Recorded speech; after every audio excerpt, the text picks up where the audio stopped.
ça, c'est pour situer dans le temps la chose dont nous parlons aujourd'hui.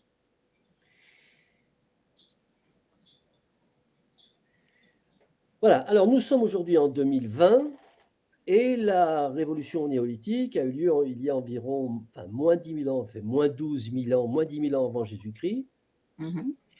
Et si nous ramenons cette échelle de temps, c'est-à-dire moins 10 000 ans avant Jésus-Christ, plus 2000 ans après Jésus-Christ, si nous la ramenons à l'échelle de 1 an, eh bien, Mhm. donc la révolution néolithique a eu lieu il y a 1 an. Ensuite, nous avons eu l'âge de pierre, l'âge du cuivre, l'âge du Mhm. bronze. Alors, on voit à peu près, il se situe sur l'échelle du temps, l'âge du fer, et puis la société industrielle qui a démarré à partir de la date conventionnelle de 1850, c'est-à-dire il y a 170 ans. Donc, on peut dire qu'elle a démarré depuis 6 jours. Il faut savoir de quoi on parle. On parle d'un dispositif qui a complètement transformé le mode de vie de l'Homo sapiens, mais qui n'a que 6 jours d'existence sur une période de 1 an. Ce qui fait qu'on n'a pas, on peut dire, on n'a quasiment pas de retour d'expérience de cette affaire. Voilà, on va passer très rapidement là-dessus, mais ça me paraît intéressant Mhm. de le montrer. Alors ensuite, qu'est-ce qui s'est passé?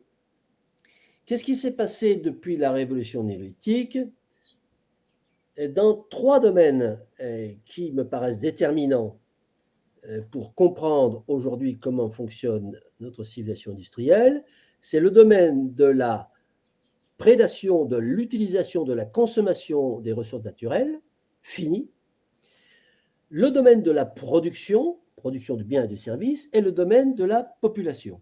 Alors, pour ce qui concerne les ressources naturelles, voici cette courbe.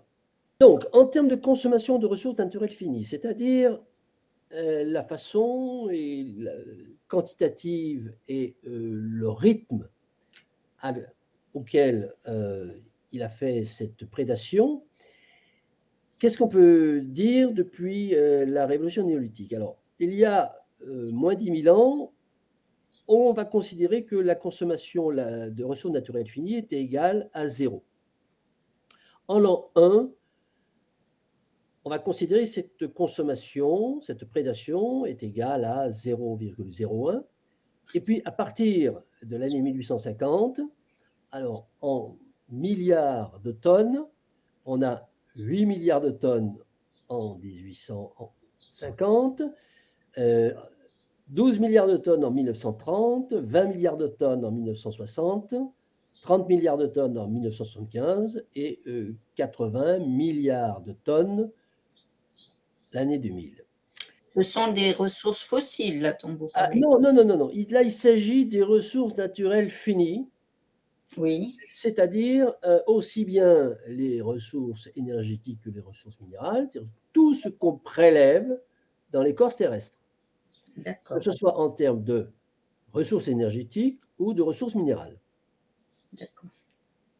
Voilà. Alors, on a assisté depuis 1850 à une augmentation de 4700 du rythme de prédation. Mhm. C'est-à-dire que si on prend sur une année, hein, entre 5000 avant Jésus-Christ et 5001 avant Jésus-Christ, la quantité de ressources naturelles qui a été utilisée par l'homme et qu'on la compare avec la période s'écoulant de 1930 à 1931, on va pouvoir calculer l'augmentation du rythme. Et ce rythme a donc été augmenté de 4700. Alors maintenant, voici ce qu'il en est du deuxième paramètre qui est la production de biens et services. La production de biens et de services peut être considérée comme étant nulle au début de la révolution industrielle. L'an 1, on va considérer qu'elle est égale à 100 milliards d'euros. Début de la révolution industrielle en 1850, cette production de biens et de services a été égale à 500 milliards d'euros. Et puis, on a ensuite l'augmentation vertigineuse, 2700 milliards d'euros en 1800, 16 000 milliards d'euros en 1975, 74 000 milliards d'euros en 2000. Donc, il s'agit de la valorisation de la production de biens et de services qui est... le PIB, on verra plus tard la façon de calculer le PIB et ce que représente exactement le PIB. On va partir du principe que le PIB calcule, valorise tous les biens qui sont fabriqués par la société industrielle. Bon, c'est un petit peu plus nuancé que ça, c'est un petit peu plus compliqué, mais on ne va pas s'en occuper aujourd'hui. Alors, le rythme donc d'augmentation de cette production, il est également très élevé puisqu'il est 8700 fois plus élevé pendant la période qui va de 1850 à 2020 aujourd'hui qu'il ne l'avait été entre moins 10 000 et plus 1850. Alors, vous voyez, on voit tout de suite cette courbe, elle est quasiment homothétique à celle de la consommation des ressources naturelles finies. Troisième courbe, la courbe de la démographie. La démographie, on n'est pas surpris d'avoir une courbe qui est absolument similaire. Évolution de la population, environ 5 millions d'Homo sapiens en moins 10 000 avant Jésus-Christ, 250 millions en l'an 1, et puis à partir de 1850, ça s'emballe. On a un demi-milliard en 1850, on a 2 milliards en 1930, on a 5 milliards en 1987, on a 2000 milliards, 2000 milliards en 2000, et je crois qu'actuellement, on doit être à 7 milliards et demi. Le rythme, concernant donc le rythme d'augmentation de l'évolution de la population, il s'établit à 880. Alors, c'est un petit peu inférieur, sensiblement inférieur au rythme d'augmentation de la consommation des ressources naturelles finies et au rythme d'augmentation de la production, mais il est très élevé néanmoins. Alors, autre graphique. Bien. Alors, le couplage entre le PIB et la consommation de ressources naturelles finies. Ici, on a DMC, c'est en anglo-saxon, Domestic Material Consumption. Eh bien, ces deux courbes sont parallèles. Nous avons depuis 1910. Alors, j'ai évidemment le tableau chiffré qui donne le chiffre du PIB mondial en 1910, le chiffre du PIB mondial en 1920, etc., jusqu'en 2000, et puis la consommation de ressources naturelles finies pendant les mêmes périodes. Voilà. Alors, quand on voit ces deux courbes, on voit qu'elles sont tout à fait parallèles, tout à fait symétriques, et la question se pose de savoir si il y a similitude et causalité. Il y a corrélation, très objectivement et très factuellement, on a une corrélation, une corrélation. Est-ce que pour autant, il y a une relation de cause à effet, puisque dans le domaine de la rigueur scientifique, on nous dit qu'il ne faut pas confondre corrélation et causalité. Alors,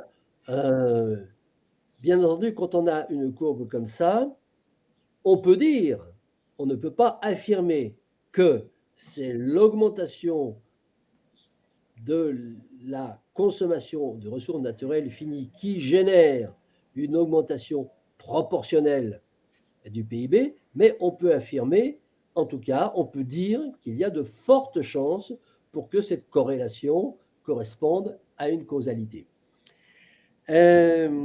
Alors, face à cette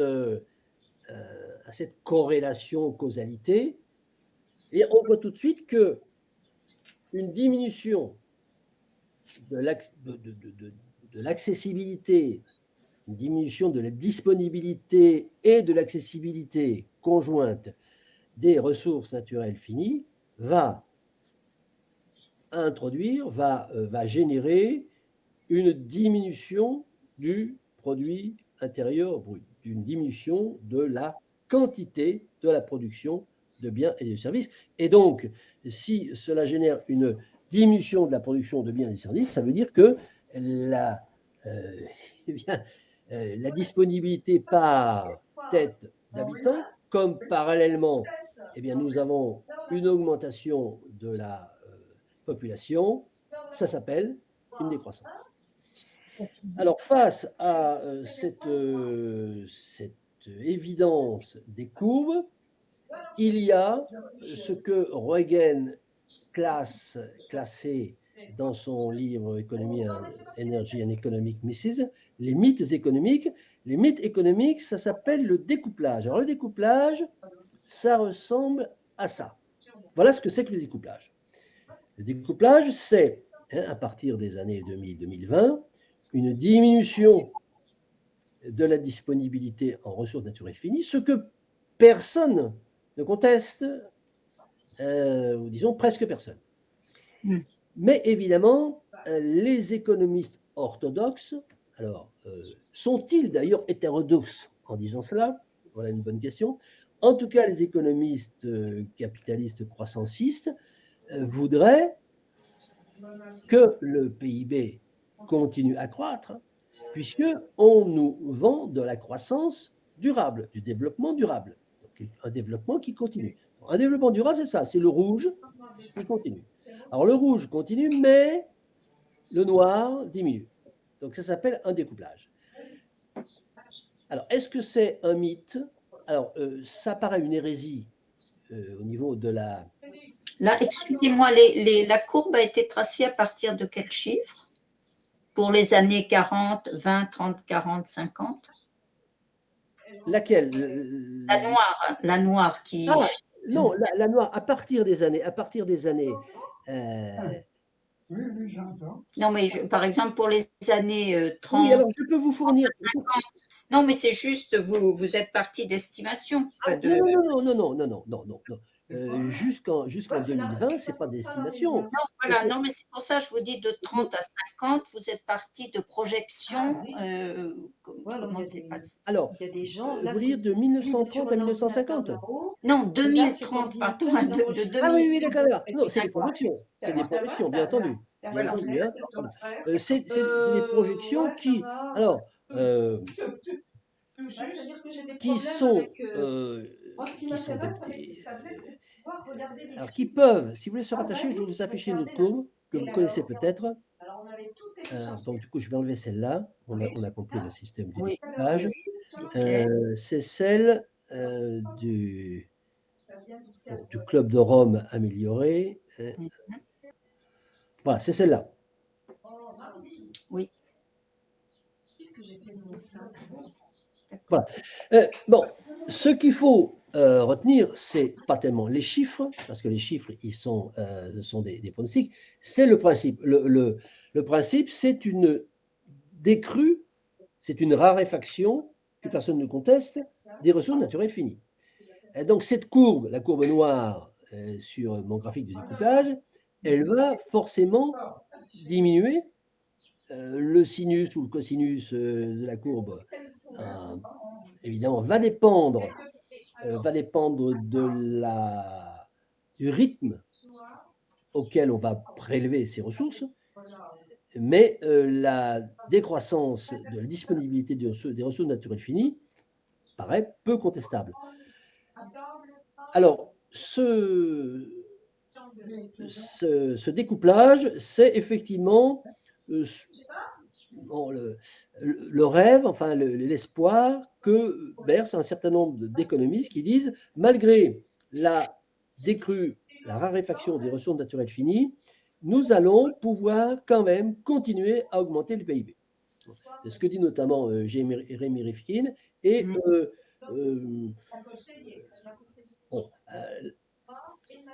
l'idée, c'est que le PIB, il va pouvoir être créé non pas par le secteur primaire et par le secteur secondaire. Le secteur primaire, c'est, bon, à gros traits, le secteur primaire, c'est l'agriculture, donc la production agricole. Le secteur secondaire, c'est la production industrielle. Le secteur tertiaire, c'est les biens et les services. C'est les activités de service, pardon. Donc, l'idée, c'est de dire, eh bien, les activités de service, étant donné que, oui, la production agricole va diminuer, en tout cas, elle va stagner, oui, la production industrielle va diminuer, mais les activités de service, elles, vont faire du chiffre d'affaires, donc le PIB va continuer à augmenter. Or, le PIB, alors là, c'est un débat sur le PIB. Si on s'en tient aux biens matériels, à l'agriculture, aux biens produits par l'agriculture et par l'élevage et aux biens industriels, on a une quasi-certitude dans le cas où on a bien la vérification que la disponibilité en matériaux énergétiques ou minéraux finis va décroître inéluctablement. On a bien la certitude que ces deux secteurs vont avoir une production décroissante concernant la quantité, en tout cas, qui sera produite. Voilà. On va reprendre la lecture de Roegen et puis commenter paragraphe après paragraphe.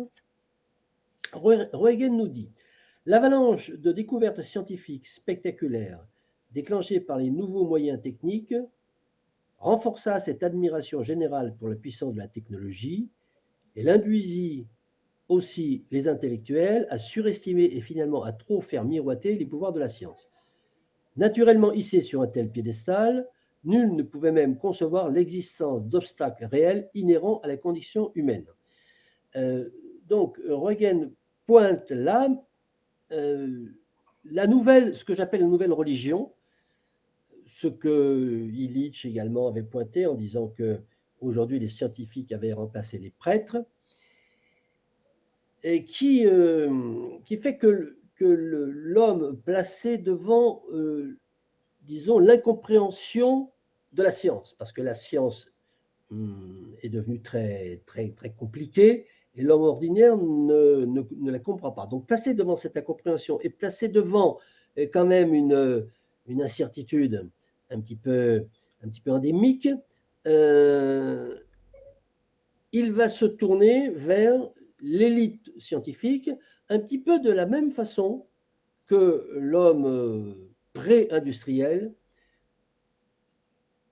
en prise à l'angoisse existentielle, se tournait vers la religion pour répondre à ces angoisses et ces incertitudes. Et de même que, bon là c'est une extrapolation que je fais de ce que dit Roegen, mais justement j'attends que vous ayez également la vôtre, qu'on puisse confronter nos façons de voir. L'évangile étant basé sur la validation du miracle, puisque aujourd'hui, les miracles sont validés par des enquêtes canoniques qui font que l'évangile peut être confirmé et validé en tant que, disons, source exacte par ce dispositif. Les incertitudes de l'homme moderne face à une science et une technologie qu'il ne comprend pas, cette fois est validée par une élite technocratique, une élite scientifique qui peut répondre à toutes les questions. Et on arrive aujourd'hui à cette croyance assez spectaculaire que l'individu moyen semble persuadé que, comme le dit Roegen, il exprime en disant naturellement ici sur un tel piédestal, nul ne peut même concevoir l'existence d'obstacles réels inhérents à les conditions humaines. Donc ces obstacles qui, quand même, étaient pressentis par l'homme pré-industriel, mais qui étaient, je dirais, réglés ou balayés par la foi religieuse, parce qu'il y avait un au-delà qui, de toute façon, serait radieux et sans problème. Eh bien, aujourd'hui, c'est dans le monde vivant et dans le monde présent que les problèmes vont être réglés, et que, justement, il ne peut pas y avoir de problème insoluble. C'est ça, me semble-t-il, la grande idée aujourd'hui, c'est qu'il n'y a pas de problème insoluble parce que la science est arrivée à un point d'expertise, à un point où elle peut répondre à toutes les questions. Oui. Est-ce que vous partagez ce point de vue? Oui, enfin, en tant que mythe moderne, oui, tout à fait. Pour moi, c'est un mythe moderne, c'est ce que je dis très longuement dans mon livre. Ça fait partie de la mythologie, effectivement, assez proche. Enfin, je pense qu'il y a une religion de la science, effectivement. Oui, tout à fait. Avec sa doxa, avec, oui, avec ses dogmes, avec une organisation assez proche de ce que pouvait être l'organisation de l'Église autrefois. Alors, moi, j'y vois quand même une petite différence. Mais, Oui, pardon. alors, enfin, quand on dit la science, c'est compliqué parce qu'il n'y a pas enfin, il y a un certain, on va dire, un certain archétype dans l'inconscient collectif moderne porté sur la science, mais il y a des sciences. Alors, on peut considérer que la physique est la science majeure absolue. Elle a toujours prétendu être la science majeure. Elle est maintenant un petit peu, je pense, détrônée par la biologie, qui a quand même pris en 40 ans, 50 ans un essor absolument énorme. Alors, on peut peut-être considérer ça comme des courants, comme a pu exister, je ne sais pas, le catholicisme et puis le protestantisme, ou voilà. Mais la vraie différence quand même qu'il y a, c'est que la religion repose et dans sa modernité prétend reposer sur la foi, très important, hein, faire acte de foi, c'est faire confiance, alors que la science continue à débattre de sa véracité, c'est-à-dire que l'homme de la rue a foi dans la science, mais les scientifiques continuent à débattre des fondements de la science. S'il y a une différence, elle est là. Je ne sais pas si je suis claire. Très clair. Bon, mais il y a des scientifiques, on va dire, pas très, enfin, un petit peu moins élaborés que d'autres, ou dans les disciplines sont, je dirais, plus dures. Il y a relativement peu de disciplines quand même qui soient réellement dures, parce que les mathématiques sont quand même fondées, il y a quand même il y a des systèmes mathématiques qui reposent sur l'irrationnel maintenant, donc si vous voulez, il y a quand même beaucoup de choses dans la science qui met en doute toujours la science, alors que dans la religion, elle s'est campée dans un territoire qui repose sur la croyance. Donc, elle est inattaquable dans ce territoire, si vous voulez, d'une certaine façon. Elle n'a plus la prééminence qu'elle a eue pendant des siècles, mais sur son territoire, elle est inattaquable, puisqu'elle ne prétend pas que tout s'est passé comme elle le dit, mais elle dit notre foi est que ça s'est passé comme ça. Bon, après, la foi, elle est inattaquable, c'est une affaire intime et personnelle. C'est la grande subtilité de l'affaire. Enfin, pour moi qui suis agnostique, par exemple, voilà. Je suis claire? Oui. Alors, vous êtes très clair et ça, disons, ça apporte de... C'est ce que j'explique dans le premier chapitre du livre. Je reviens sur qu'est-ce que la raison, qu'est-ce que la foi, qu'est-ce que la science. Enfin, c'est un petit état des lieux, des définitions acceptées, valorisées aujourd'hui, avant de faire toute l'histoire de pourquoi est-ce qu'on en est arrivé là. Donc, la science se définit par le fait qu'elle est toujours susceptible d'être remise en question. La scientificité et la remise en question potentielle de tout ce qui a été dit. Voilà. Ce qui n'est pas le cas de la foi, puisqu'elle repose sur autre chose. Elle repose carrément sur autre chose. Oui, alors, moi, je ne serais pas aussi... C'est je pas quelle est peux votre tendre la main, peut-être pas terminer. Oui, Oui, je ne serais pas aussi catégorique. Alors, la différence, je la vois sous un éclairage un petit peu différent. Quand vous dites la foi, les gens étaient obligés de croire, il n'y avait pas à discuter, tandis qu'aujourd'hui, la science est en permanence remise en question. Je serais un petit peu moins catégorique. D'abord, la foi, elle n'était pas remise en question, c'est vrai, par le paroissien moyen lorsqu'il allait aller, mais au niveau de la théologie, au niveau des penseurs, ah oui, tout à fait. voilà, il y avait Oui, des débats. Il y avait des débats quand vous aviez des gens comme Hobbes ou comme Spinoza bien qui, sûr, faisaient l'étude des évangiles. bien sûr, Bon, ils employaient des mots, ils disaient attention pour ne pas être brûlés sur un bûcher, mais bien sûr. bon, il y avait des Et, choses qui étaient remises en question. Donc, aujourd'hui, disons, dans le cénacle, dans les cénacles en haut, hein, oui, je pense qu'il y a eu des débats sur comment il fallait traiter la foi, et notamment comment il fallait faire le sacerdoce et le distiller auprès des citoyens moyens. De même qu'aujourd'hui, il y a des débats aussi dans les cénacles en haut de la science. Mais si on regarde du point de vue de la façon dont l'homme ordinaire reçoit, oui. disons, le dogme, bien, Mm. il le reçoit,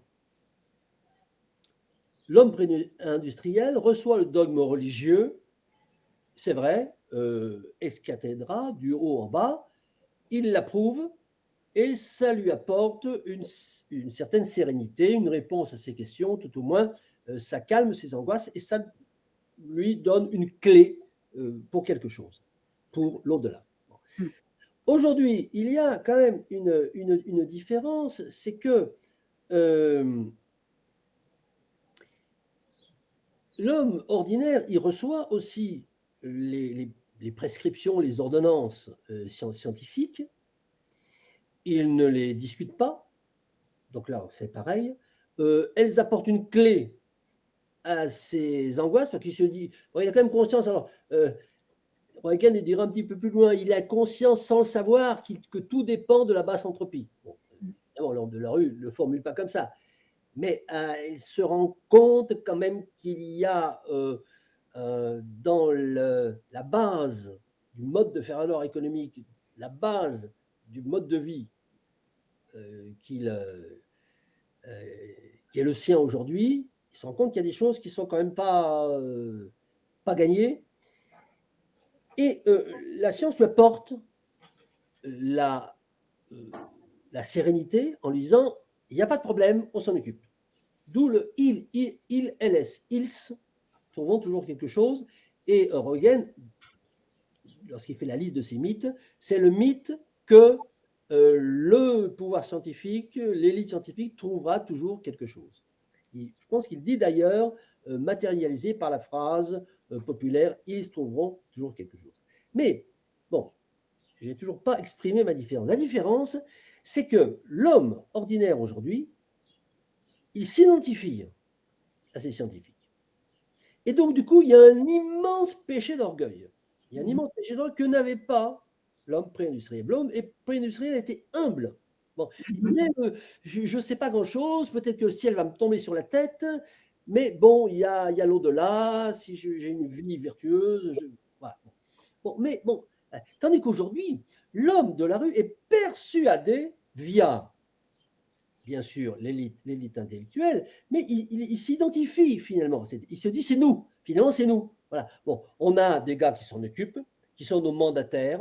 Alors, il y a aussi la fausse démocratie qui joue. Hein. C'est-à-dire que finalement, cette élite, c'est nous qui l'avons faite, un petit peu comme quitte à faire roi. Bon, et là, c'est nous qui avons fait nos élites. Et l'homme de l'euro, lorsqu'il dit, je suis persuadé qu'ils vont trouver une solution à tous les problèmes qui vont se poser, et bien en fait, il dit, il dit, ça y est, nous, on est devenus, bon, nous sommes une espèce supérieure, nous avons la solution.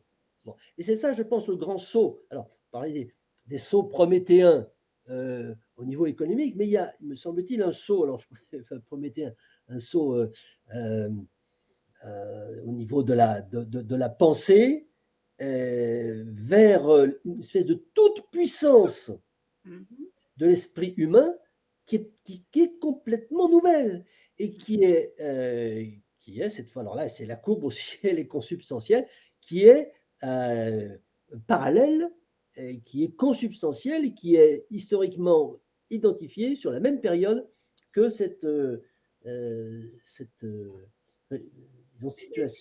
civilisation industrielle dans laquelle nous vivons.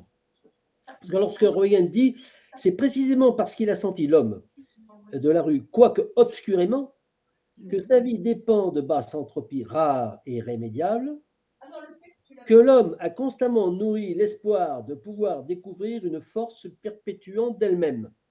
Et là, en faisant allusion à un autre mythe, celui du moment perpétuel, enfin de la force qui se...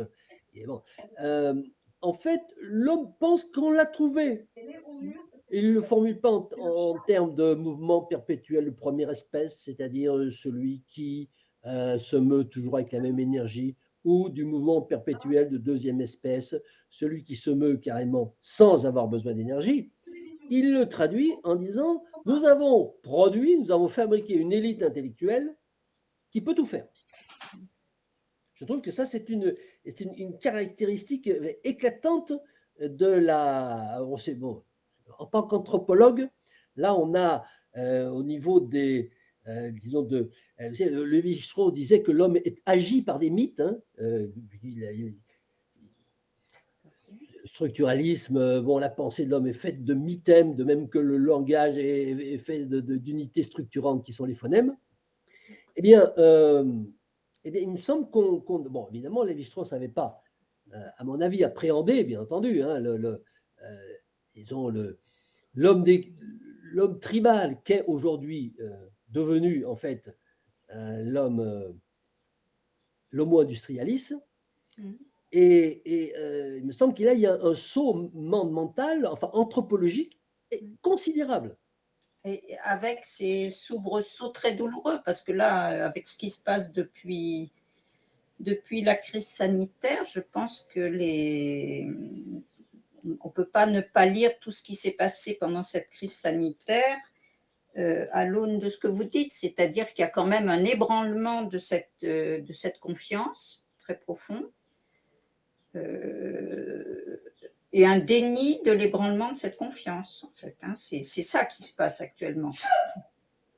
Très grand déni. Hein. Je ne sais pas comment vous interprétez l'historique de la crise. Enfin, pour moi, les choses sont passionnantes à suivre, mais douloureuses aussi, parce que c'est un peu raide. Mais tout ce qui s'est passé sur le plan sanitaire est à l'aune de ce que vous dites, c'est-à-dire qu'on a voulu nous faire croire à la toute-puissance d'éradiquer les virus, de maîtriser la situation, vous allez voir ce que vous allez voir, les blouses blanches s'en occupent, sauf qu'elles ne s'occupent de rien du tout parce qu'elles n'ont rien compris au film et le résultat est consternant, et sur le plan démocratique et sur le plan sanitaire. Donc, je pense que ça va ébranler quand même, il y aura des conséquences lourdes en termes de confiance dans cette surpuissance technocratique et sur le plan sanitaire en particulier. Alors, Ça, c'est une lecture de l'actualité, hein, mais on ne peut pas ne pas lire l'actualité à l'aune de ce que vous venez de dire. C'est-à-dire que c'est bien parce que les gens veulent absolument à toute force se raccrocher à ce mythe de la toute-puissance et du découplage définitif de l'homme du vivant, c'est-à-dire qui se place maintenant en surplombant la nature, qui est près du potager. Comment se fait-il, pourrait-il se faire qu'un petit virus mette en doute, vienne ébranler ce piédestal?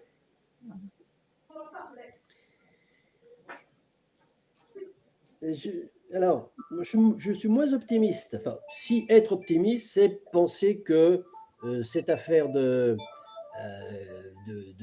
Covid va remettre les choses à plat. Je ne suis pas optimiste du tout, hein. Moi je suis plutôt absolument pas optimiste.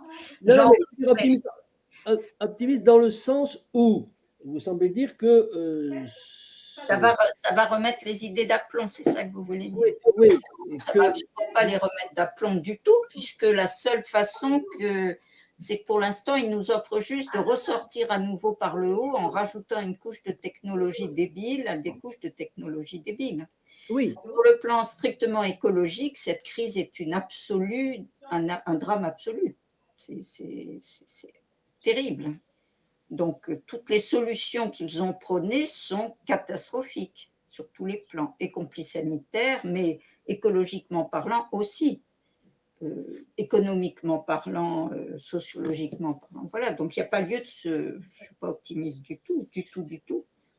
Non, mais quand je parlais d'optimisme, c'était de penser que, effectivement, l'ébranlement, la confiance, il est là. Ce qui est dramatique, enfin, ce qui est en tout cas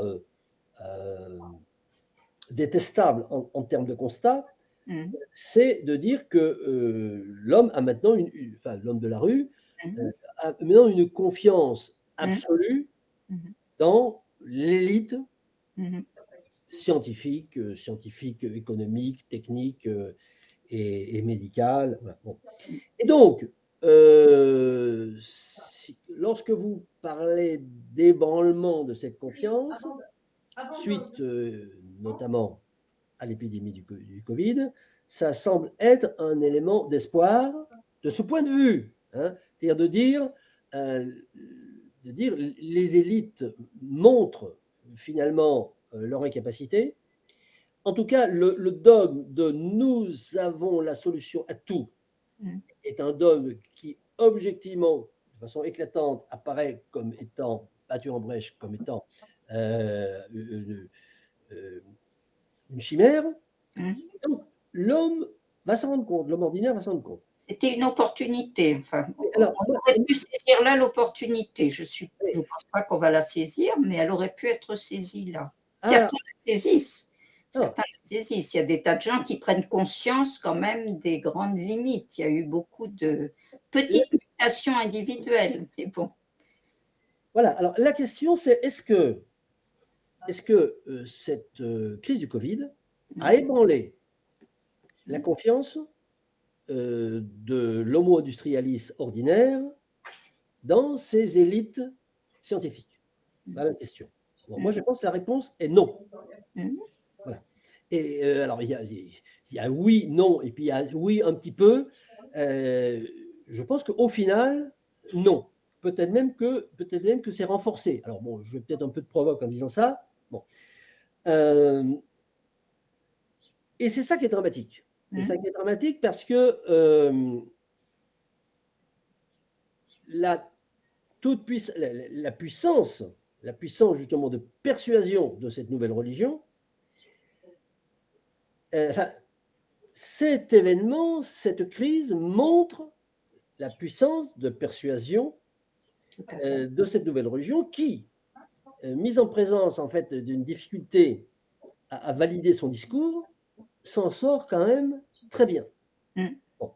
Donc, je suis pessimiste de ce côté-là, hein, c'est-à-dire que je ne pense pas que... alors, je ne pense pas qu'une épidémie, même si elle devient plus forte, fasse perdre cette confiance, justement. Bon, je ne pense pas. Je pense qu'au au contraire.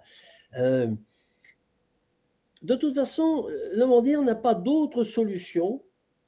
Il pense qu'il n'a pas d'autre solution. En tout cas, c'est ce qu'on a vu. Alors, on peut tirer tout un tas de conclusions de cet épisode qui n'est pas terminé d'ailleurs. Hein. Voilà. On peut faire déjà une conclusion par étapes. Est-ce que ça ébranle la confiance scientifique et donc par ricochet, est-ce que ça ébranle la confiance dans les prescriptions du GIEC? Est-ce que ça ébranle la confiance dans le discours sur le développement durable, qui est un discours qui envahit tout, hein, depuis les boîtes de conserve jusqu'aux pneus des voitures, tout est développement durable, etc., etc. Bon, est-ce que ça ébranle la confiance dans la transition énergétique et écologique, c'est-à-dire on va avoir une autre source d'énergie, hein? Bon, est-ce que ça ébranle cette confiance? Bon, la question est posée. En tout cas, alors chacun peut avoir son opinion. Moi, je connais des gens qui... Bon, ça dépend de son premier cercle. Si dans son premier cercle, on a des gens qui pensent qu'on va être tenté. Bon. Mais majoritairement, on est bien obligé de voir ce qui se passe, pas de ce que va vous dire votre relation proche lors du dernier dîner de famille, mais de voir ce qui se passe au niveau mondial. Bon. Et au niveau mondial, on ne voit absolument rien qui change. C'est-à-dire on ne voit pas, je ne vois pas de signes. Hein. En tout cas, je souhaiterais qu'on puisse me les énumérer, parce que vous savez que j'adore la contradiction, argumenter, et qu'on puisse m'énumérer des signes qui fait que alors, on parlait des élections. Bon, déjà, ce serait un premier signe que les citoyens, hein, se détournent du récit qu'on leur fait, hein, et disent nous n'avons plus confiance. Bon, bon, et que au sein des partis politiques, alors au sein des partis politiques existants, sans doute pas, mais qu'il y ait des partis politiques émergents, comme nous par exemple, hein, qui tenons en discours en disant mais allez, on regarde les courbes, tout ça, l'équation qu'on vous vend là, ça n'a pas l'air de marcher.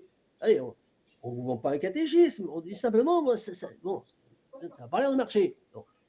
Mais ce discours, hein, et je suis bien placé pour savoir, parce que ça fait plus de 10 ans que je le tiens, je ne le vois pas progresser. Alors, pourquoi? Alors, jusqu'à présent, on disait, mais bon, parce que les gens ne veulent pas entendre des choses qui les sont désagréables. Ils veulent entendre des choses agréables. Des choses, voilà, tout va aller bien. Les gens votent pour ceux qui leur disent tout va bien et tout va aller bien. Contrairement à ce qu'on croit, même les opposants ne disent pas tout va aller mal. Ils disent vous savez, quand je serai élu, tout ira bien. Bien sûr. Voilà. Bon, donc le discours d'honnêteté, le discours de vérité n'est pas un discours politique.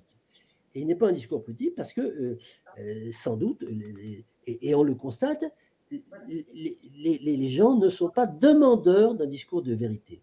Les gens sont demandeurs d'un discours d'espoir, quel que soit disons, le mensonge ou la chimère sur lequel est basé. C'est bien là le drame. Alors, bon, qu'est-ce qu'il faut faire pour que les gens comprennent?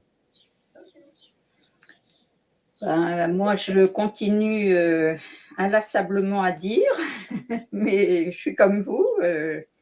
J'ai l'impression, alors dans mon cercle référentiel proche, en tout cas en ce qui concerne la pandémie, nous fonctionnons entre nous en cercle référentiel avec les arguments proposés par le Conseil scientifique indépendant. Voilà, tout ça est assez cohérent et Et la lecture que nous faisons de cette crise est assez consensuelle, hein. Voilà, c'est pas. Il y a sans doute des choses. Alors, il y a des gens très qualifiés de complotistes dans le groupe, les groupes auxquels j'appartiens, mais bon, dans le discours, le récit qui est fait, le contre-discours qui est fait. Le problème qui se passe là maintenant, c'est que tout passe par le filtre de la propagande, c'est-à-dire que aucun citoyen n'accède directement à des données. Personne n'accède à des données. Toutes les données sont filtrées, retraitées, et je pense que si les gens, parce que parfois ce sont des données, certaines sont très complexes, par exemple en santé publique, ce sont des statistiques, la santé publique, donc c'est relativement compliqué, on peut ne pas comprendre ce que sont des statistiques de sanitaire, mais il y a des données qui sont quand même assez factuelles, sauf qu'elles sont toujours servies à travers un filtre qui est celui du discours de propagande qui a été établi depuis le début. Donc le problème, c'est que les gens n'y ont pas accès. Il y a des bribes d'informations sur le réel. Il y a des gens, par exemple, qui travaillent à l'hôpital, qui ont vu que les hôpitaux n'étaient pas aussi remplis qu'on le prétendait, ou qui n'étaient pas plus remplis que d'habitude, par exemple. Ça circule parfois sur les réseaux sociaux, mais bon, pour arriver à faire sens avec tout cet éparpillement de données parcellaires, c'est très compliqué, hein. Il faut quand même bien dire, à la décharge des gens qui luttent pour leur survie au quotidien, c'est très compliqué de mettre en doute ce discours ambiant. Très, très compliqué. Il y a une telle déluge de moyens mis en face. C'est pour ça que je suis très pessimiste, c'est qu'effectivement les gens n'aspirent pas à savoir ce qui se passe réellement. Et deuxièmement, quand ils commencent à avoir un peu de dissonance cognitive et à lever un coin du voile, ils découvrent quelque chose de si inconfortable qu'ils font tout pour refermer la boîte le plus vite possible. C'est ça qui se passe en fait. Parce que quand on commence à détricoter le pullover, on ne sait pas du tout jusqu'où ça va se détricoter et c'est compliqué à vivre, hein. Je pense que beaucoup de gens sont là. Mais il y a des gens très courageux qui le font. Oui. Dans votre cercle, j'imagine, bon, je n'ai pas parlé des gilets jaunes que vous citiez tout à l'heure. Il y en a qui avaient des analyses quand même d'une très grande pertinence. Moi, j'ai trouvé ça très intéressant, avec des outrances et voilà, c'était un mouvement très complexe comme toujours, pas du tout uniforme, hein, bien sûr.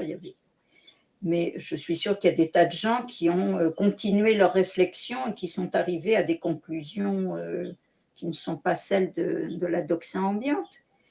Sauf que qu'est-ce qu'on fait avec ça quand on est noyé dans une masse de gens qui suivent? Très compliqué, hein, très, très compliqué. Oui, alors la conclusion, tout ça est absolument exact. Et la conclusion de ça, c'est que, ils sont très forts. Oui. Ils sont très forts, à tout point de vue. Voilà. Et puis, ils ont de très gros moyens aussi, quand Oui, même. non, ils sont très forts. Ils sont très forts, ça Ils sont c'est très forts. sûr. Ils sont très forts. Ils sont très forts. Ils ont des coups d'avance aussi, hein, quand même. Ils ont des coups d'avance. Je veux dire, ils jouent. Oui, non, mais Tout ce qui est mis en place a été réfléchi en amont. Ils ont des coups d'avance. Voilà. quand je dis ils sont très forts, c'est une formule Voilà. qui résume, voilà, que Voilà, tu peux absolument. développer. Ouais, bon, Tout à fait. une synthèse. Bon, sinon, ça veut dire que on est dominé par une caste qui est extrêmement forte à tout point de vue. Bon. Et puis la deuxième conclusion, c'est que la vérité, elle est dite par un certain nombre de groupuscules. Voilà. Les choses vraies, les informations vraies, les raisonnements logiques, ils existent, ils sont énoncés, mais par des groupuscules qui n'ont pas d'audience, alors, qui n'ont pas de visibilité. Ça, c'est un aspect technique. Techniquement, pour avoir une visibilité, il faut des moyens, pour faire simple, sans sans aller plus loin dans le raisonnement, il faut des moyens, et ils n'ont pas non plus d'audibilité, alors toujours pour cette raison, qui est une raison terrible, hein, c'est que les gens veulent entendre un discours rassurant. Les gens ne veulent pas entendre un discours voilà. Bon. Alors, donc ça, ajouté à les deux choses ajoutées, le discours ambiant est le discours des puissants, hein, et c'est un discours qui rassure, même s'il est faux. Voilà. Bon. Alors, pour revenir à notre... Parce que, bon, là, nous sommes dans l'énoncé de la sociologie générale, hein. Mais pour revenir à nos affaires économiques, donc le discours rassurant d'un point de vue économique, c'est votre mode de vie va durer. Voilà. Il n'y a pas de menace sur votre mode de vie. Il n'y a pas de menace. Parce que nous, scientifiques, nous savons régler les problèmes, nous avons une vue à moyen terme, à long terme même, développement durable. Développement durable, ça veut dire développement permanent, éternel. Hein, bon. Donc nous avons une vue à très long terme, on s'occupe de tout, dormez tranquille. C'est le titre du bouquin de Jean Covici. Et donc, ça, c'est basé sur, pour revenir, disons, à nos affaires, parce que on va, je vous ai préparé quelque chose sur le recyclage. Alors, voilà. Donc, nous avons ces deux piliers de la durabilité de notre mode de vie qui sont bien clairs, hein, dans l'esprit des gens. C'est la capacité de pouvoir continuer le processus industriel. Et c'est bien clair aussi dans l'esprit des gens, ce processus industriel, il se base sur les deux piliers que sont l'énergie et la matière. Alors, la matière, il en est un peu moins conscient, mais bon, quand même. C'est la raison pour laquelle nos élites nous vendent et nous disent qu'ils savent faire une transition énergétique, à savoir que les énergies que nous avons aujourd'hui, on va bientôt plus en avoir, mais on en aura d'autres, donc pas de problème. Et puis la matière, alors on n'en parle pas beaucoup, mais on est bien obligé quand même d'en parler un petit peu. On dit la matière, il n'y a pas de problème non plus parce qu'on va la recycler. Alors attention, quand on parle du recyclage, on ne parle pas du recyclage, qui est encore un mot polysémique et qui génère un certain nombre de confusions. On ne parle pas du recyclage des déchets. On n'est pas d'un débat sur l'environnement. Là, on ne traite pas de l'environnement, on traite de l'économie, on traite de la production. Oui, oui. Voilà, donc le recyclage des déchets, parce que les déchets, c'est vilain, c'est pas beau, ça sent mauvais, ça abîme l'environnement, on va les recycler pour qu'ils soient, pour qu'il n'y en ait plus, et puis pour qu'ils ne soient pas polluants. Non, c'est pas ça. C'est la matière, c'est-à-dire les minerais, nous avons les minerais, c'est le fer, le cuivre, le zinc, le cobalt, enfin tous les minéraux, si vous voulez, qui sont présents dans le tableau de Mendeleïev, et dont a besoin le processus industriel pour fabriquer les biens de consommation que nous utilisons, ce fauteuil, cette lampe, ce stylo, voilà, on a besoin d'énergie et de matière. Eh bien, et la matière, l'homme de la rue, il comprend bien que le cuivre, le fer, on l'utilise, et puis il y en a bientôt plus. Alors je vais vous montrer ce schéma, puisqu'il arrive, je dirais, à point dans la conversation. Voilà. Bon, c'est ça, hein. Date l'épuisement des richesses exploitables de notre planète, alors des ressources naturelles finies, au rythme actuel de consommation. Alors, il y a là-dedans aussi bien les ressources naturelles énergétiques que les ressources naturelles minérales, hein, puisqu'on a charbon, gaz naturel, pétrole. Bon, ça, donc, ce sont des ressources. Mais finalement, que ce soit du charbon, de l'aluminium, du cobalt, du fer, du platine, du nickel, du pétrole, de l'uranium, du plomb, du zinc, tout ça, c'est des ressources naturelles finies qui sont dans l'écorce terrestre. Voilà. Eh bien, l'hypothèque sur la durabilité de ces ressources naturelles, elle existe, et ça personne ne la conteste, elles sont finies, il y a des quantités limitées, mais nous allons les recycler. Alors, le débat sur la transition matérielle, c'est un débat qui n'existe pas.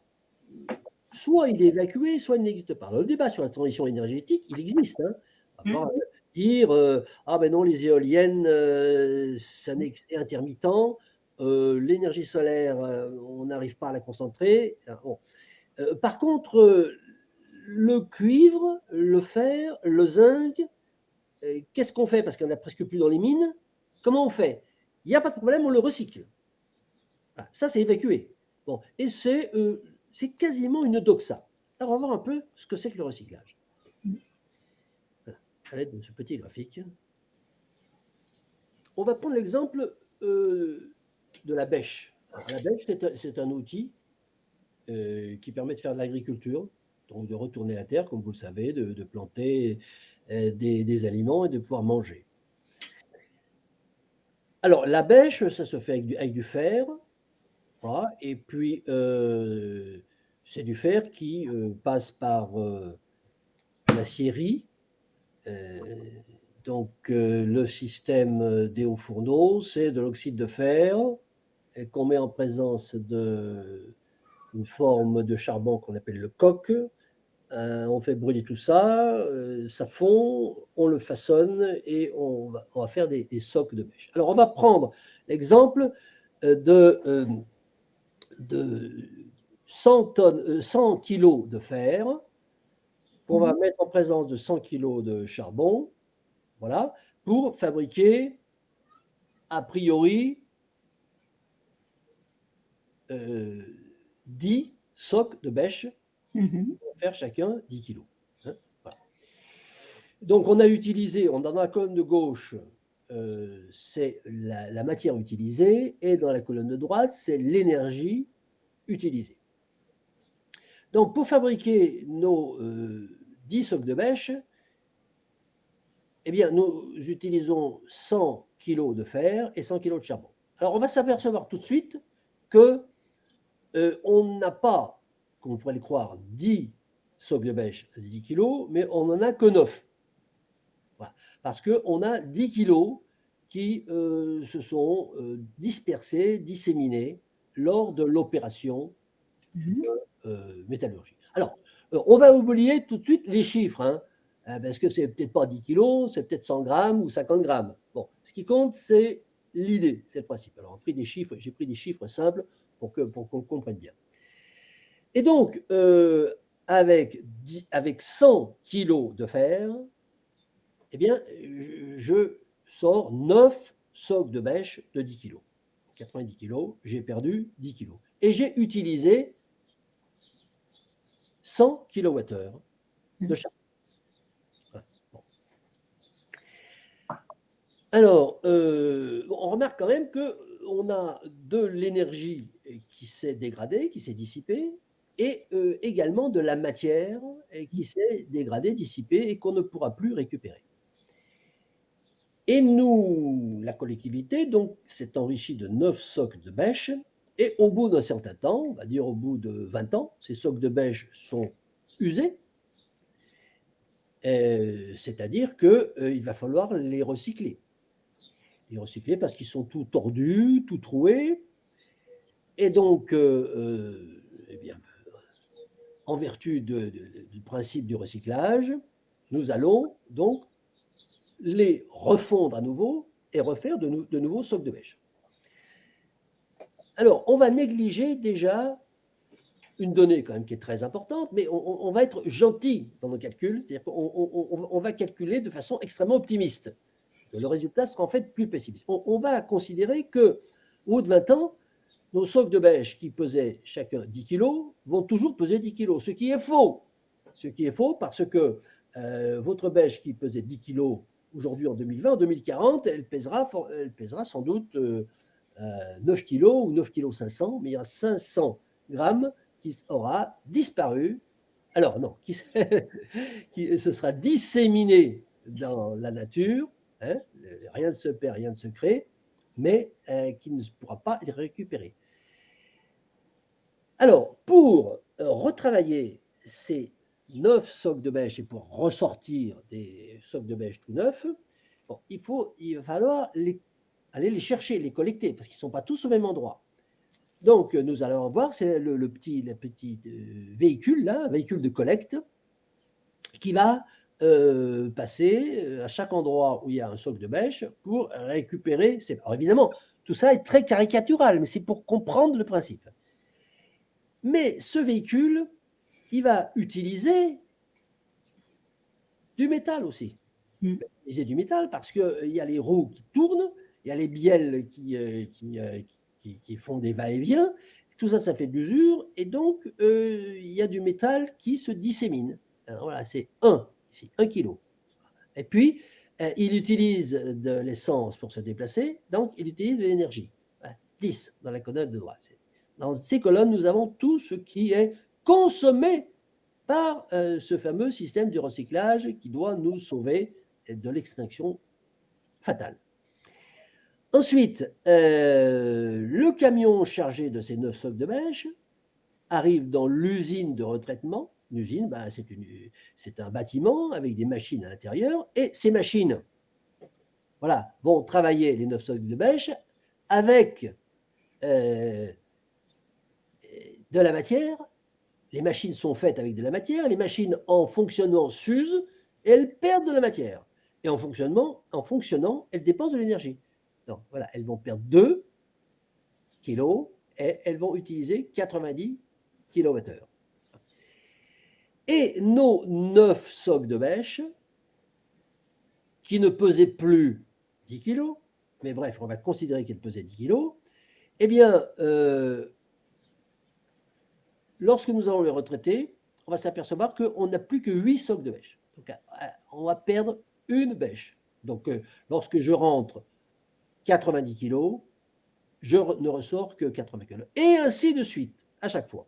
Et on voit bien qu'au terme de 20 ans, je recycle, 20 ans après, je recycle, 20 ans après, que ce soit 10 ans ou 5 ans, hein, on oublie à la fois les données en temps, les données en kilos et les données en kilowattheure, énergie, pour ne retenir que le principe. Et on s'aperçoit à la fin, quand on fait le total, eh bien, qu'on a perdu toute la matière, c'est-à-dire qu'on n'a plus rien, on n'a plus aucun soc de bêche. Donc l'idée du recyclage était bien un mythe, et que pour arriver à 0, nous avons consommé, vous voyez ici, 950 kWh pour arriver à 0. Alors, évidemment, pendant tout ce temps, nous avons utilisé les socs de bêche. Ceci, nous ne le contestons pas. Mais ce que nous disons, c'est que ce processus, fatalement, il tend vers 0. Donc, vendre le recyclage comme étant une solution qui règle le problème de la matière est une idée fausse au mieux, un mensonge au pire. Le recyclage fait durer plus longtemps la première génération de socs de bêche qui, sans recyclage, eh bien, serait devenu inutilisable au bout de la première décade. C'est tout. Mais il le fait au prix d'une utilisation relativement importante d'énergie, c'est-à-dire que pour recycler, il faut de l'énergie, énergie qui va manquer. Mais chose aussi qui n'est pas dite, c'est que il le fait au détriment de l'utilisation de matière des véhicules de collecte et matière des machines qui recyclent, des machines de recyclage. Et ça, c'est une chose qui n'est pas dite. personne ne vous dit que pour recycler, alors tout le monde dit oui, pour recycler, il faut de l'énergie, oui, mais il faut de la matière aussi, il faut aller chercher de la matière ailleurs pour recycler la matière. Voilà. Donc, ce petit exemple extrêmement schématique qui est destiné aux élèves de CM2, eh bien, montre de façon extrêmement claire que le recyclage n'est pas une solution. Elle est tout ce qu'on veut. Elle est un outil, elle est un dispositif pour faire durer plus longtemps des objets qui viendraient à péremption si on ne les recyclait pas. Mais elle n'est pas une solution. Bon, donc, le développement durable, plus encore par sa composante matière, le développement durable du processus industriel, plutôt par sa composante matière, est voué à l'extinction que pour sa composante énergétique. Alors, il est aussi pour sa composante énergétique, mais je dirais que dans le débat, on va avoir beaucoup plus d'arguments, qui tous vont être, évidemment, on va pouvoir les battre en brèche, mais des arguments qu'on va nous présenter pour nous dire que ne vous inquiétez pas, nous allons trouver une autre énergie. Et puis, à court d'arguments, on va nous sortir la fusion nucléaire, la fusion thermonucléaire. Bon. Mais qu'est-ce qu'on peut opposer à ce petit schéma de CM2, disant que la matière, plus on l'utilise et plus on la recycle, moins il y en a. Voilà. Un des arguments majeurs de toute cette dialectique qu'on nous sert pour la croissance verte, enfin la croissance durable, c'est que ça génère de l'activité et que c'est une façon d'occuper les hommes, de donner du travail, de faire tourner les usines, bref, de maintenir un niveau croissant de PIB. C'est un des arguments majeurs de la transition écologique, qui est de dire ça va fournir du travail. On a tant de millions d'emplois qui vont être générés, etc. Ce qui est un argument qu'on peut entendre, puisqu'on pédale, on nous fait pédaler pour entretenir l'activité. Donc, pédalons. C'est l'histoire des Shadocks un petit peu, mais enfin, il faut bien faire travailler les gens qui sont là. C'est un argument que l'économie, enfin, c'est pas un argument directement lié à l'usure des matières ou à la captation d'énergie, à la dépréciation finale décroissante de tout ça. Mais c'est vrai que c'est l'argument majeur qui soutient l'économie, en fait. C'est de soutenir l'activité. Alors, c'est très intéressant ce que vous dites là, parce que en fait, ça pointe la confusion. La confusion du terme développement durable et de la vente politique. Ça, ce que vous dites, c'est politique, la vente politique du développement durable. Lorsqu'on vend le développement durable, qu'est-ce qu'on vend? Bon. Alors, ça s'adresse aux politiques. Et lorsque vous nous vendez du développement durable, qu'est-ce que vous nous vendez? Premier champ de débat.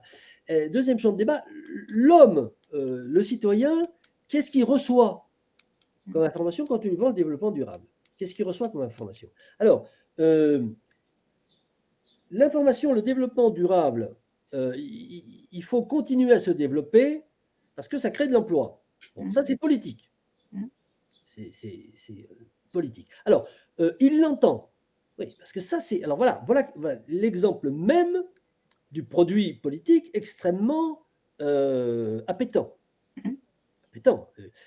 Si vous vendez quelque chose qui crée de l'emploi, vous avez des voix, vous êtes élu. Si vous êtes élu, vous avez 1,70 €, et si vous avez 10 millions de voix, vous avez 17 millions pour payer votre staff de permanent.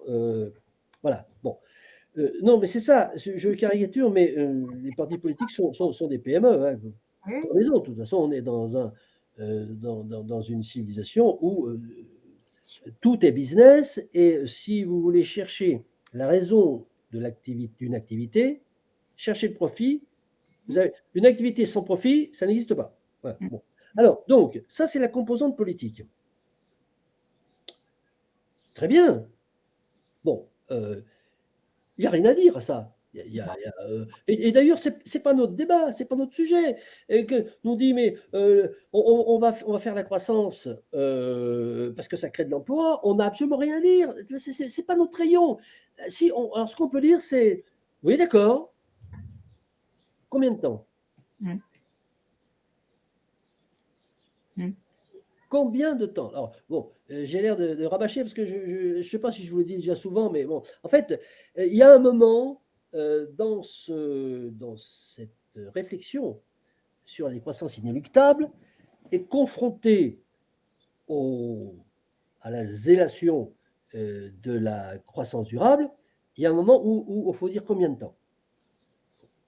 Alors, ne serait que déjà dans le terme développement durable, il y a une omission, c'est développement durable combien de temps? Alors, il faut mettre développement éternel. Alors, est-ce que c'est du CDI, du CDD? C'est du développement pour combien de temps? Bon. Alors, la composante politique, mais nous allons continuer à croître pour créer de l'emploi, d'accord, mais est-ce qu'on va pouvoir matériellement, physique. Alors, Jean Covici, il a ça de bien, c'est qu'il commence toutes ses conférences en disant bon, la croissance, c'est de la physique. Ne me parlez pas de choses, sinon je m'en vais. Bon, déjà, c'est clair. Bon, on parle physique, là. On ne parle pas emploi. On pourra parler emploi après, oui, mais on vous pose un problème qui n'est pas un problème d'emploi. On pose un problème qui est un problème physique. Hein. C'est-à-dire, comment je fais de la croissance si je n'ai pas les ingrédients de la croissance? Vous faites une recette de cuisine, vous faites une quiche lorraine. Bon, comment vous faites une quiche lorraine si vous n'avez pas de lardon? Vous faites une quiche qui n'est pas lorraine, autre chose. Bon. Je suis végétarienne, alors là. Oui, oui, oui. Ah ben alors, une quiche végé. Comment vous faites une quiche aux épinards si vous n'avez pas d'épinards? Voilà.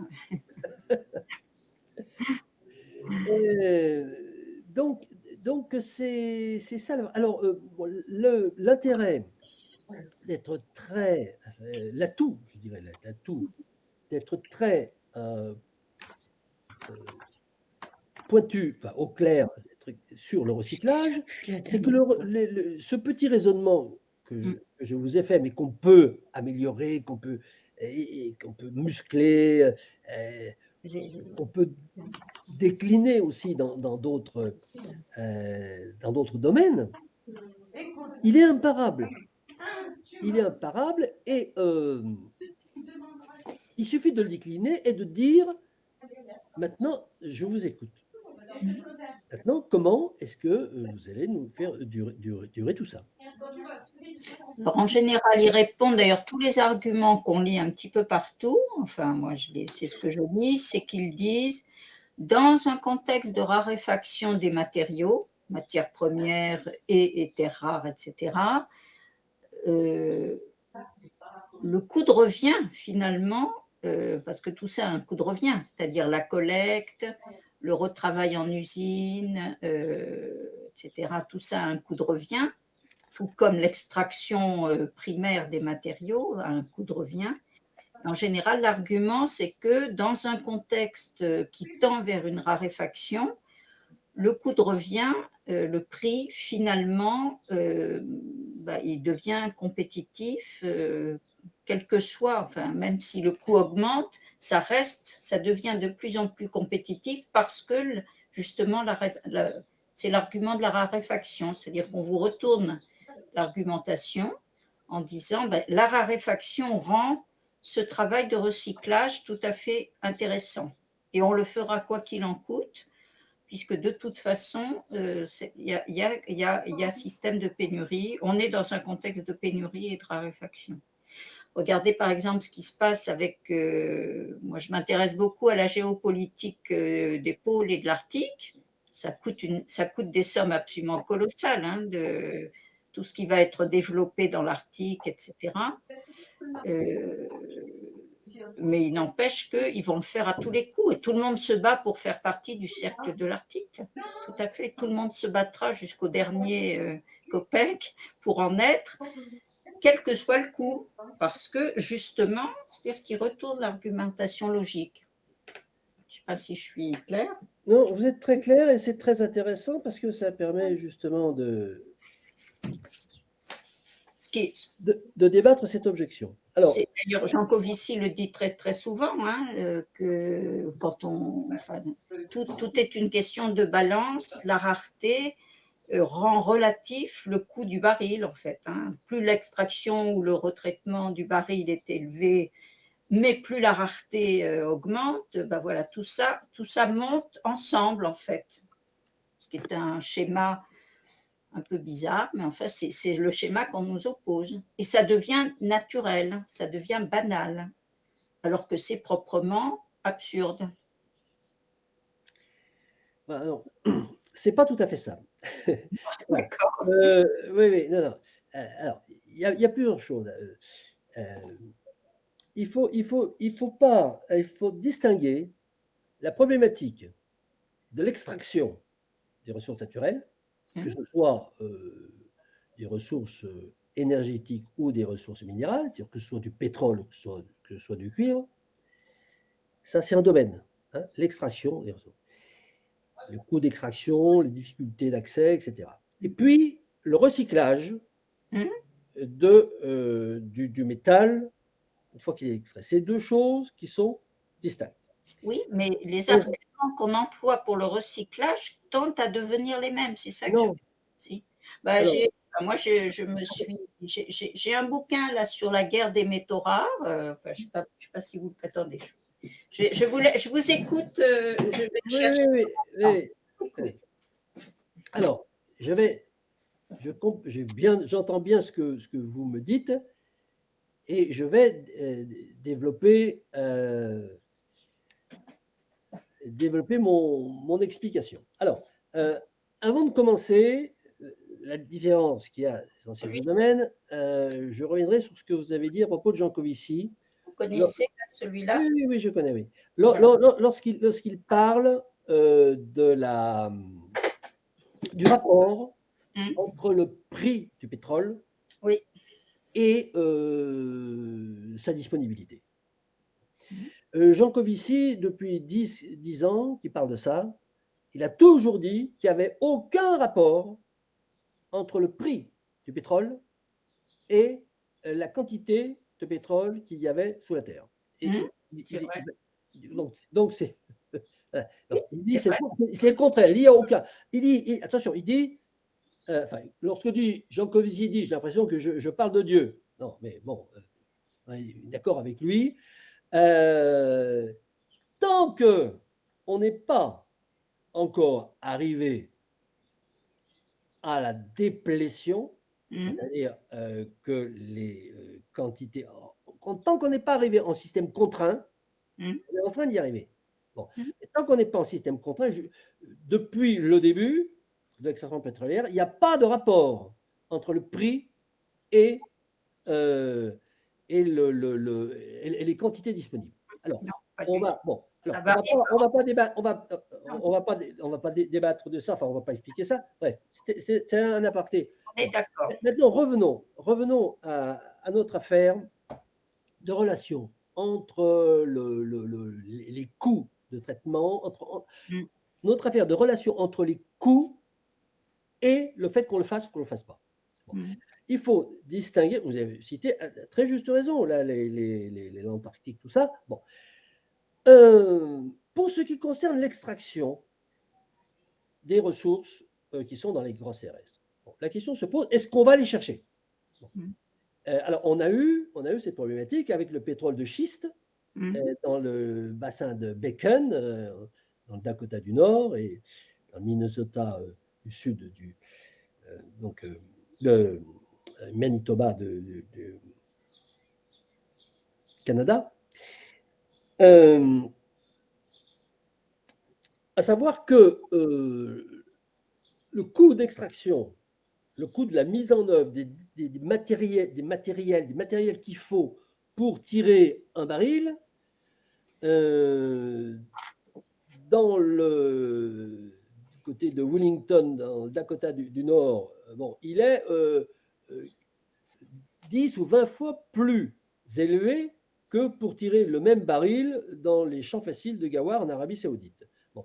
Donc, pour que l'entrepreneur, parce que tout ça, c'est une question d'argent, effectivement, pour que l'entrepreneur il aille investir et aussi pour faire fonctionner sa pompe à fracturation hydraulique, bon, il faut que le prix du baril soit à un certain niveau. S'il n'est pas à un certain niveau, il ne va pas le chercher.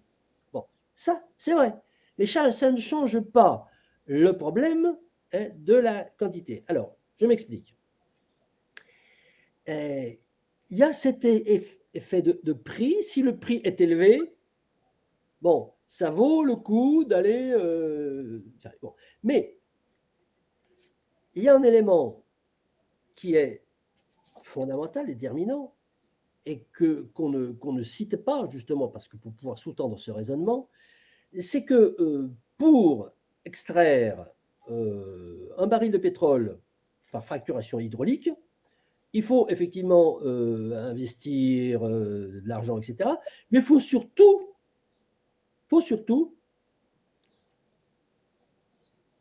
insuffler de la puissance, de l'énergie. L'énergie. C'est-à-dire qu'il ne sort pas tout seul. Même une fois qu'on a mis les tuyaux, tout ça, il ne sort pas tout seul. Il faut de l'énergie. Bon. Et donc, c'est ce qu'on appelle le taux de retour énergétique. Le taux de retour énergétique dans les champs faciles du début l'exploitation du pétrole, dans Texas ou en Arabie Saoudite, il suffisait de planter, grosso modo, je simplifie, de planter un tuyau, boum, et ça giclait tout seul. Bon, énergie nécessaire, pratiquement zéro. Un peu d'huile de coude et ça partait tout seul. Bon. Pour tirer un baril de la Roche-Mère dans le Dakota du Nord, il faut une sacrée installation. Bon, et j'y suis allé, j'ai fait des reportages photos. Bon, c'est assez impressionnant. Bon. Et donc, il y a un problème tout simplement qui n'est pas un problème d'argent, qui est un problème physique. C'est le problème du taux de retour énergétique. Si vous dépensez 1 kWh pour récupérer un demi-kilowattheure, c'est pas possible. Vous ne pouvez pas le faire. Vous ne le faites pas.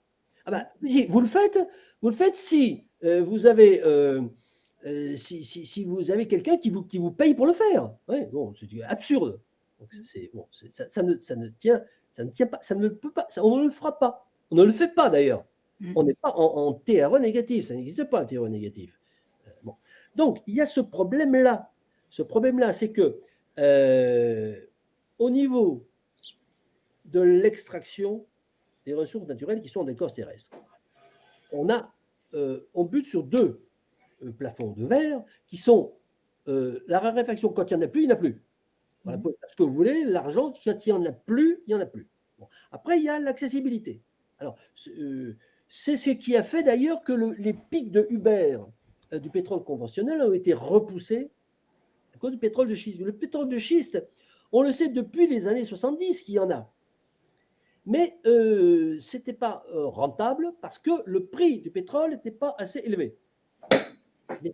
Mais ça reste encore rentable du point de vue physique. C'est-à-dire qu'il faut toujours les pylônes à fracturation hydraulique.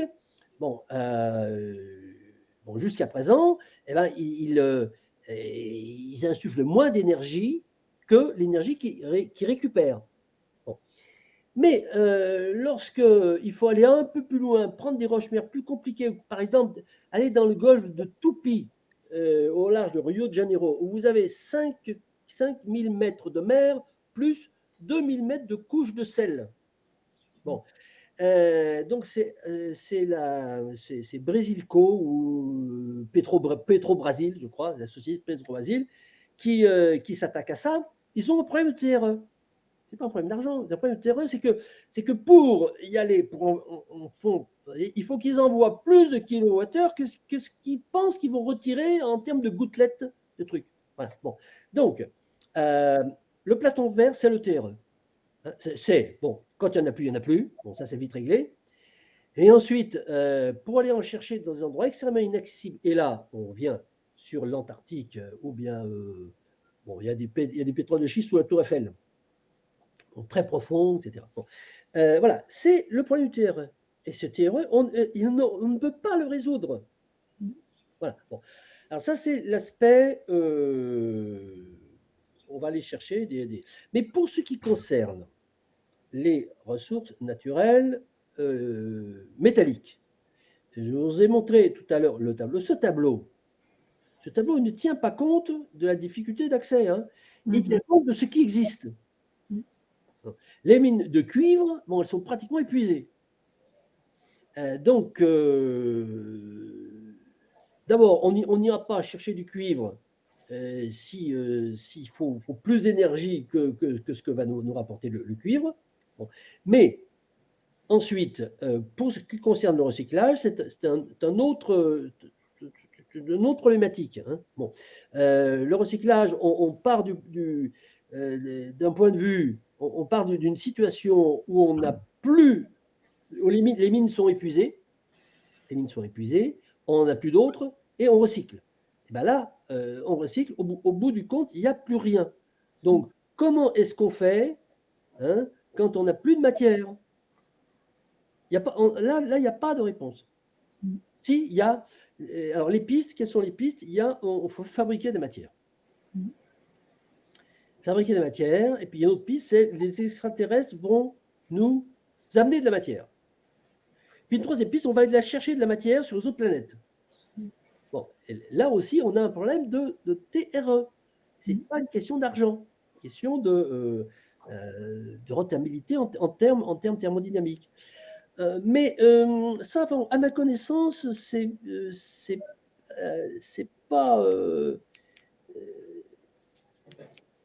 pas contesté, c'est tout simplement évacué. Moi, j'ai jamais entendu de débat sur la fin des matériaux, si ce n'est que le recyclage, mais il n'y a pas de débat non plus sur le recyclage. Alors, ça rejoint, si vous voulez, ce que je vous disais tout à l'heure, c'est que au niveau des ressources énergétiques, effectivement, on entend, nous allons aller voir le pétrole, on ira en chercher sous l'Antarctique. On va se débrouiller, on va aller, on sait faire, on saura faire, on trouvera bien un système pour aller en chercher des pétroles. Et puis, il y a la fusion nucléaire. Bon, on n'aura même plus besoin d'aller puisqu'on aura la fusion nucléaire. Par contre, avec les fusions nucléaires, on ne vous dit pas, fusion nucléaire, bon, ça fait de l'électricité. Bon, à cas d'arrache, on va sortir je ne sais pas combien de térawattheures. Bon, et avec ça, on va éclairer et chauffer Paris. Mais comment on transporte l'électricité? Avec des fils de cuivre. Mais si on n'a pas de cuivre, mais c'est un débat. Bon, ça a l'air incroyable, mais moi je suis preneur d'une recension, d'une citation où on parle de ça. La fin des métaux. Et surtout, on fait des alliages de plus en plus sophistiqués qui sont même inrecyclables, puisqu'on n'arrive plus à séparer les… Voilà. Voilà. Alors, ça, c'est extrêmement intéressant parce que j'ai pris mon soc de bêche. Alors, en plus, j'ai dit, on va négliger des variables qui alourdissent encore le bilan final. C'est-à-dire que ce qu'on va rechercher, ce qu'on va collecter pour le recycler, ça a déjà perdu de la matière. Bon. Mais il y a aussi que le soc de bêche, c'est fini. Maintenant, aller recycler un TGV, c'est impossible. Ce sont des alliages qui sont de plus en plus complexes, qui sont presque impossibles à recycler parce qu'on peut pas dissocier. Donc, ça s'ajoute encore alors là, c'est carrément l'impossibilité technique de recycler. C'est encore pire. Mais, bon, les affaires… Alors, lorsque Aurore parle de la pollution, ben là, elle cède encore à la rhétorique ambiante des choses qui plaisent. ce qui me frappe, moi, c'est que les gens sont plus, semblent plus concernés, plus inquiets par la pollution, disons par les aspects environnementaux, que par les aspects réellement écologiques. Réellement écologiques au sens de, enfin, les aspects, disons, physiques-techniques, pas écologiques, mais techniques. Le recyclage, faut pas en faire, c'est pas bien parce que ça pollue. Mais bon. Elle est bien cette fille. Enfin, elle sait de quoi elle parle et c'est pas juste une idée sur la pollution. En fait, c'était vraiment une réflexion justement de mise en cause de la transition énergétique. Hein. C'était vraiment c'est bien, je crois, c'est bien ce qu'elle fait. Bon, forcément, elle est une association, donc elle répond à des missions qu'on lui demande. Oui. Où elle délègue des missions parce que, voilà, quand il y a plainte. Mais donc, forcément, comme le discours ambiant est sur la pollution, c'est là-dessus qu'elle travaille. Mais il n'y avait pas que ça. Non, j'ai trouvé que c'était justement très bien Alors, très bien. Voilà, ça me permet d'aborder le problème de la parole indépendante. La parole indépendante, eh ben, ça n'existe pas. Ben oui. Ça n'existe pratiquement pas parce que des gens comme Aurore, elles font partie d'une ONG ou je ne sais pas quoi, et donc elles déroulent un discours qui est un discours corporate, un discours d'entreprise. Aussi, il a l'oreille des gouvernements, il ne faut jamais l'oublier. Oui, il défend sa boîte, hein, c'est aussi. Oui. Bon, mais alors, sans vouloir cracher dans la soupe, la défense de l'environnement. Bien entendu, bon, alors là, tout le monde est d'accord, moi je suis d'accord pour défendre l'environnement. La question c'est de savoir si toutes ces externalités négatives, parce que lorsqu'on nous dit le recyclage, ça pollue, le réchauffement climatique,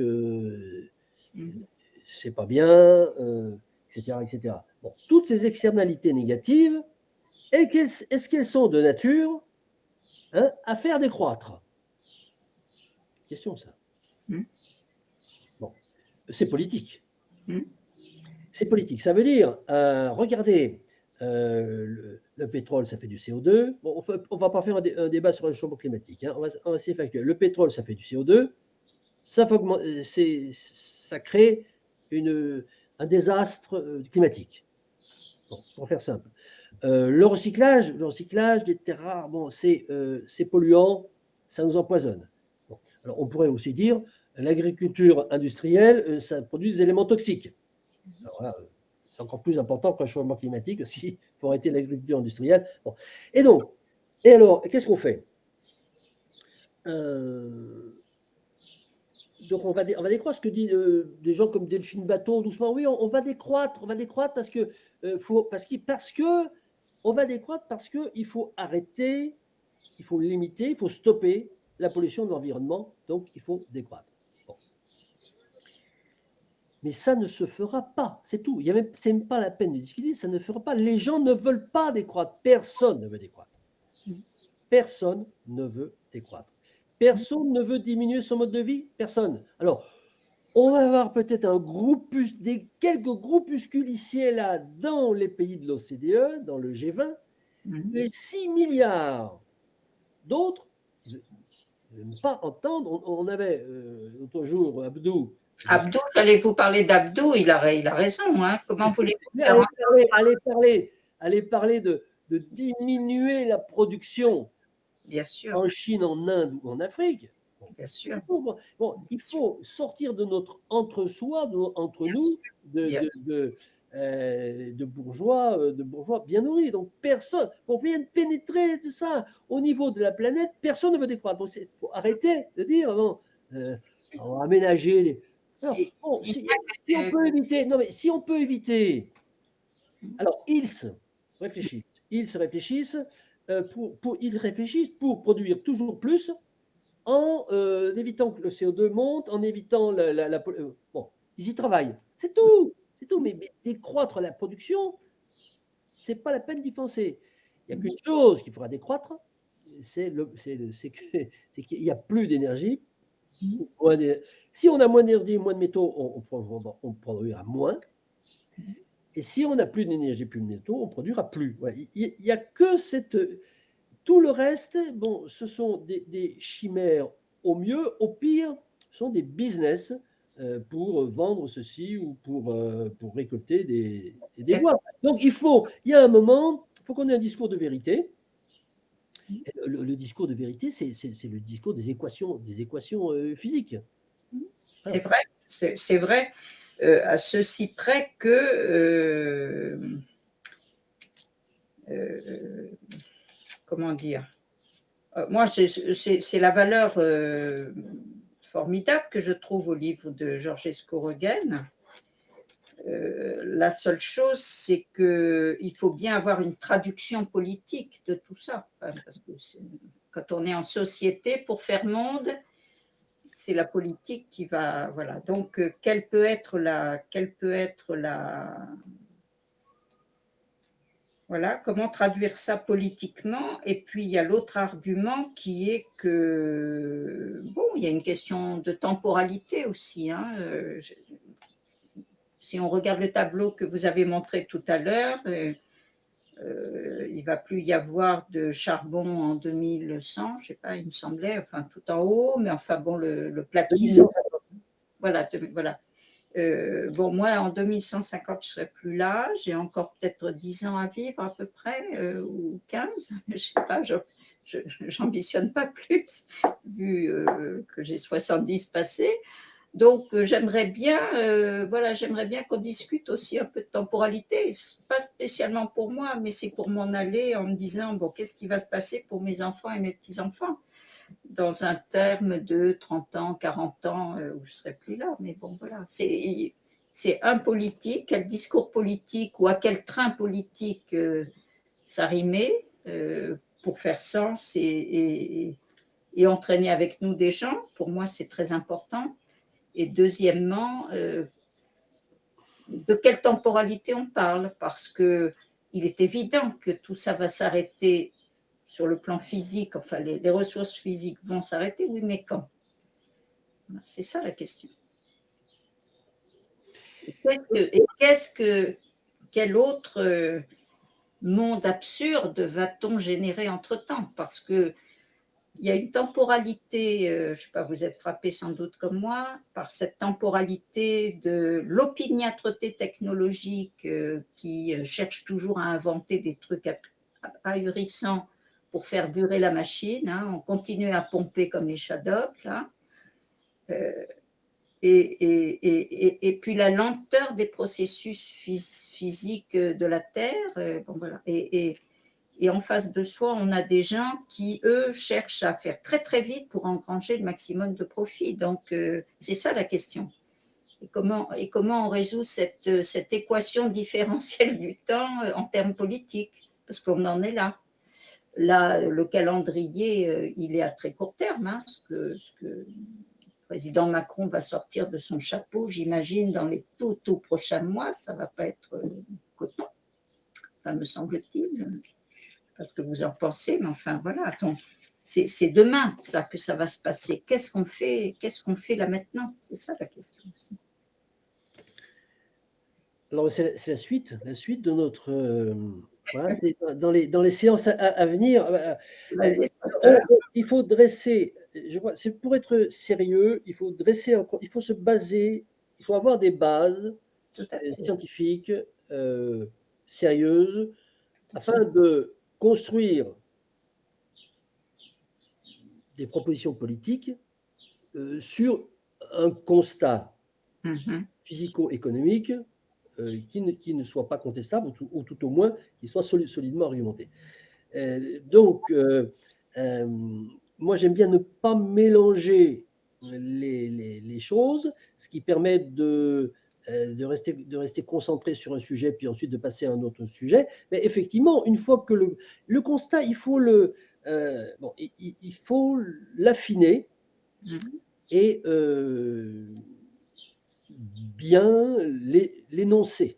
Une fois que le constat est bien énoncé, la question c'est, eh bien maintenant, que faire? Mhm. Voilà. Bon, alors, que faire? Bon, ce sera pour d'autres séances. Bien entendu, la traduction, comme dites, la traduction politique, hein, bon. Et d'abord, avant de dire que faire, il y a est-ce qu'on peut faire quelque chose? Mhm. Hein? Donc, des variantes, hein, on peut décliner l'interrogation. Et puis, à partir de quand? C'est-à-dire que, bon, moi j'ai une quasi-certitude, c'est que tout de suite maintenant, alors on parle de Macron ou Tartampion, bon, Oui, tout de suite maintenant, on ne peut rien faire.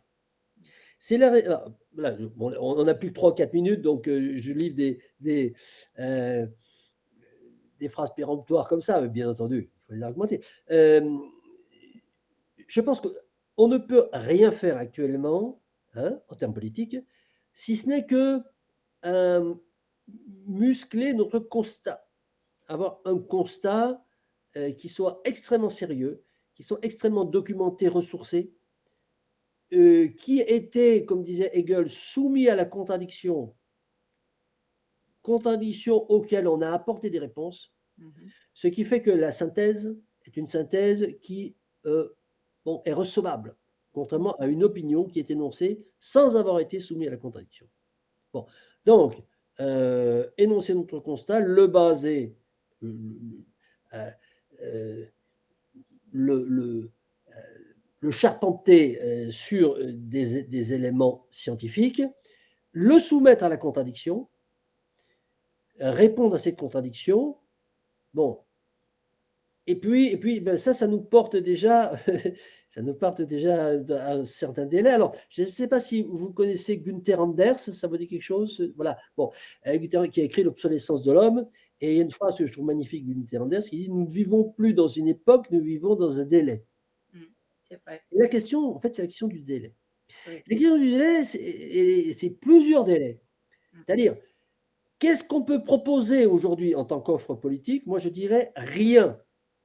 Je dirais quel est le délai, à partir d'aujourd'hui, à partir duquel on va pouvoir proposer une offre. Alors, proposer une offre politique, c'est pour la proposer à vous et à moi. Bon, oui, ça, on peut le faire. Bon, mais quand on dit à partir de quand est-ce qu'on pourra proposer une offre politique, ça veut dire à partir de quelle date on estime qu'il y aura une réceptivité des gens à une proposition. Ça veut dire qu'ils vont y adhérer.